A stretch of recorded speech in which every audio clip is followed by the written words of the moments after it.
internet. It's Kate. And Thomas. And we are doing our Mandalorian recap. We're back again for season 1, episode 2. Part 2, and it is called... The Child. The Child. Wait, it's called The Child! The Child! All right, we are the Knights of the Drunk Watch. And now our talk begins.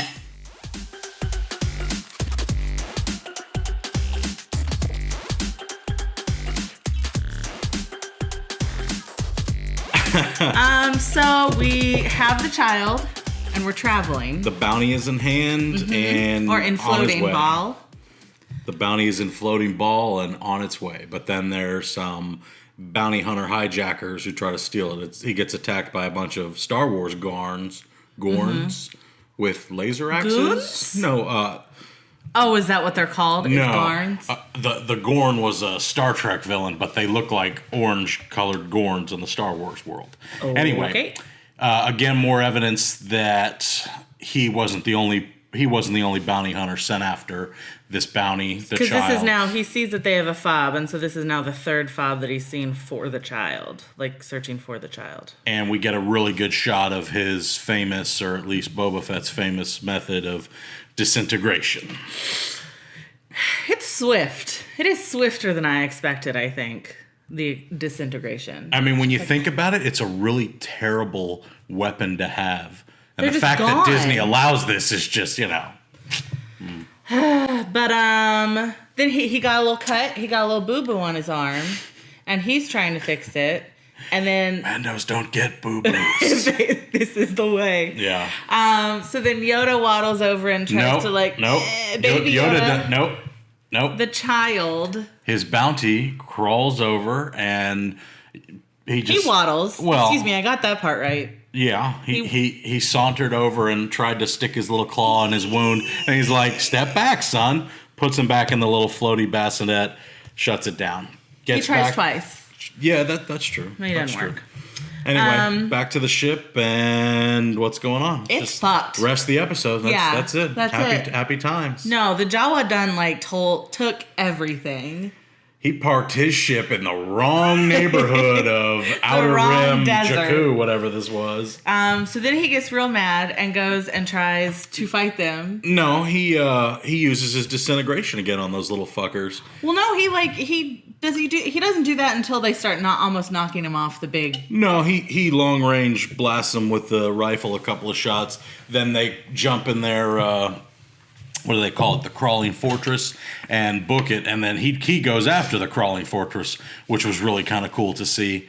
That was a great bit. Again, going back to all the original Star Wars callbacks, you got Jawas and their little crawling fortress. You got him using the disintegration.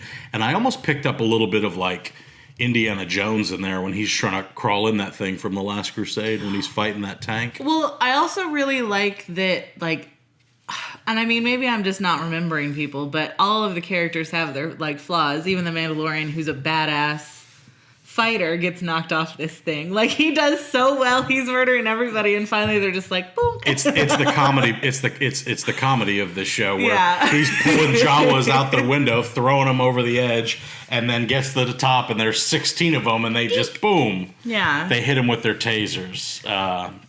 It was fantastic. And then, of course, he kind of... hat in hand, helmet in hand, not exactly. He's got to go back to his friend, the Ugnaught, and he says he's stranded there. The Ugnaught's like, oh, I know how to deal with these little fuckers. The Ugnaught is, because I've only called him Nick Nolte, I think. Nick Nolte being the voice of reason. Yeah. Anyway, track down the Jawas. Of course, they want his weapons. They want his Beskar. He's like, fuck you, that's my religion. They ask him all these things. You little bitches get nothing. Then they want the kid. They're like, oh, we'll take the kid. And he's like, no, you don't get any of this. And he gives him the flaming middle finger. He does try and reason with them. He's like, I'm not trading you for something that's mine. And everyone's like, oh, buddy. Reason isn't gonna work. So he won't give up anything of his to get anything of his back. And then Nick Nolte asks what they do want, and it's the cat. It's Suka. Yeah. Suka. So he gets sent to fight a big. I don't think. I mean, I wonder how much information he was given, because he kind of shows up to this hole in the side of the wall again. Just another great job by caveat here. We read the effects. They didn't build a lot of read. sets, but they used some kind of technology to project settings. Again, just did a great job of making everything seem real. And he goes to... That's so buck wild to me, because is that like essentially real-time green screen? We'll have to look it up for the next episode. Yeah. But again, just the set design, the music, the costumes, the special effects, as well as, I'd say the weaponry or the props are like kind of their own separate thing too. Yeah. But then he does go and fight something. I just do enjoy when the Mandalorian does get his ass kicked. A little bit I do. Well, and because he is such an ass-kicking thing, so that when something's just like, no, and he goes flying. Well, he had a straight up episode the last time. Yeah. So now he's got to go down back in the dirt, and he surely does. Not only do the Jawas and their crawling fortress get the better of him, but he dukes it out with something we don't quite know the name of. The Mudhorn, we'll later find out. But he kind of, goes in unprepared. He goes to capture a bounty, and he's got to fight like a force of nature, basically. He gets his ass kicked by the woolly big space fuzzy rhino. Yeah, the woolly space woolly rhino. Space rhino. Big woolly space It's rhino. a really great scene because they fight it out, and all his special weapons, and it just everything doesn't really work, and he is dying. Instantly loses his first whatever he was first going at. It's like off His in the rifle. mud. His rifle had too much mud. It was malfunctioning. Yeah. Or it was jammed or something along those lines. But what was great about the battle is he loses. Yeah, he loses. done. He's about to die. His last stand is he pulls the knife out of his boot, and he's going to die. He's going to go out fighting like a Mandalorian should. Mm-hmm. And the child intervenes, and we get to see the first. Use of the Force in this series, which was really interesting how they incorporated it in there without Jedis. But I also like that. I mean, we thought we were going to get to see a little bit of it when he heals the wounds, but no, he doesn't let him do that. And so then the first At time this point, no, hang on, let me finish. At this point, I don't think I knew that's what he was going to do. I mean, what else would he have done trying to go and help him? The only reason I say that is because we haven't seen that happen anywhere else in the Star Wars universe just yet. Hasn't happened yet, technically, on screen.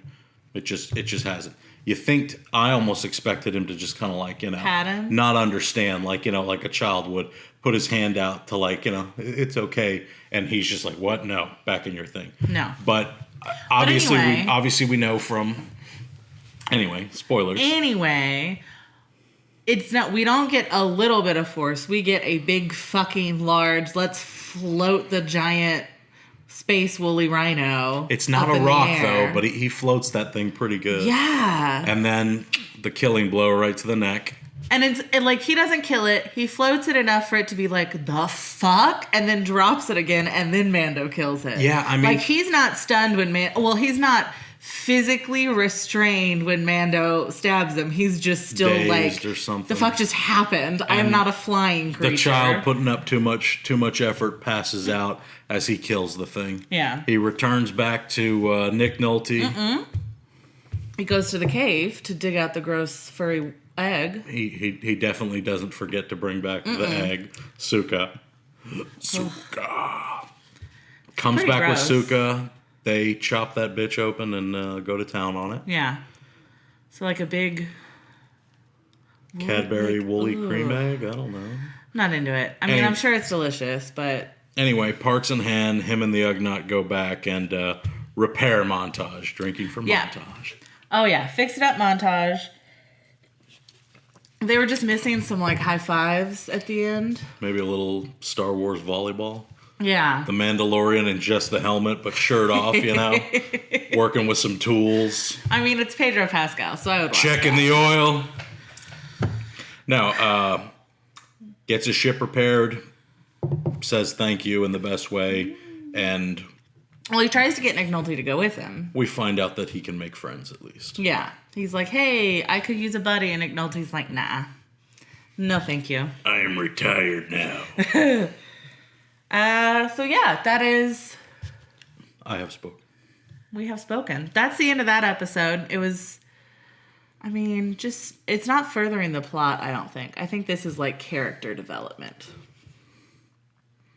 Fair. Yeah. But he's still, I mean... We see the Force. It's not furthering the plot of him. He's got to get off the planet now. He's trapped. Yeah. And no. This is a little side quest. This is definitely a side quest episode just to develop character. Suka side quest? Yeah. I think that's fair. Yeah. So yeah. Did we get any new voices? No. No, just Jawas. Yeah, the Jawas were a great throwback. And I guess this wasn't Tatooine as far as I know, but apparently Jawas are in a lot of places in the universe. Yeah. Yeah. So. All right. Fucking Jawas. We are the Knights of the Drunk Watch, and now our talk has ended. Cheers.